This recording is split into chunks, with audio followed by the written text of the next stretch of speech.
À Munich, environ 4000 manifestants se sont réunis pour demander au groupe des 7 de prendre des actions contre la faim, la pauvreté et le changement climatique.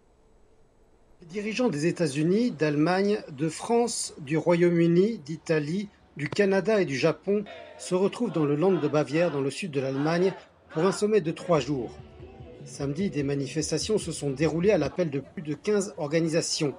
Leurs revendications portent notamment sur l'élimination progressive des combustibles fossiles, la préservation de la biodiversité et la justice sociale.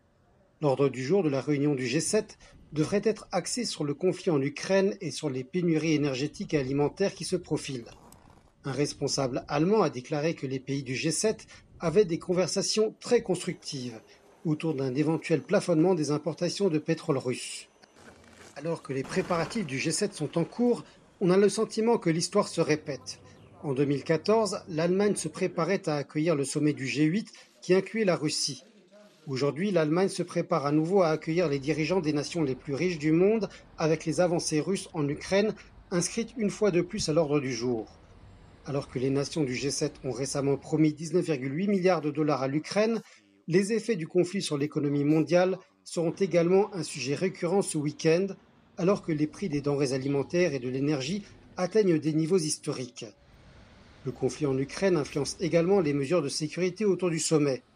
Les dirigeants du G7 se réunissent ce week-end au Schloss Elmau, un hôtel de luxe à environ 16 km de la ville de Garmisch-Partenkirchen, une station de ski populaire. En 2015, la police y a affronté des manifestations contre la réunion du G7, conduisant plusieurs de ces derniers à l'hôpital.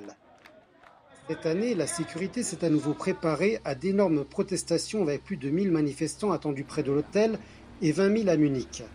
En plus des nombreux points de contrôle de la police, une barrière de 16 km a également été érigée autour du lieu de la conférence. 18 000 policiers patrouillent depuis l'aéroport de Munich, à une centaine de kilomètres au nord d'ici, jusqu'au lieu même de la conférence.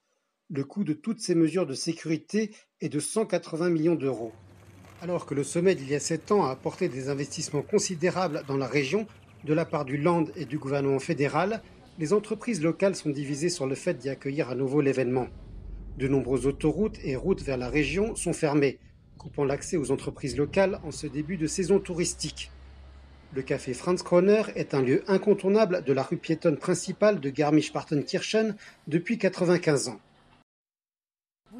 Nous comprenons très bien que c'est nécessaire. Il nous faut parler de politique et de tout le reste. Mais les petits magasins ont vraiment de gros problèmes suite à la Covid.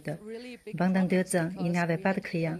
Et maintenant, alors que nous pouvons enfin reprendre nos activités, c'est d'autres choses qui interviennent.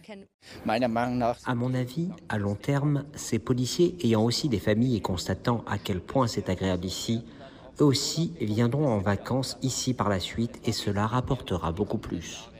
Parmi les autres sujets qui sont abordés ce week-end figure l'impact économique de la Covid-19, la transition vers une énergie propre et verte et l'investissement dans un avenir meilleur et durable.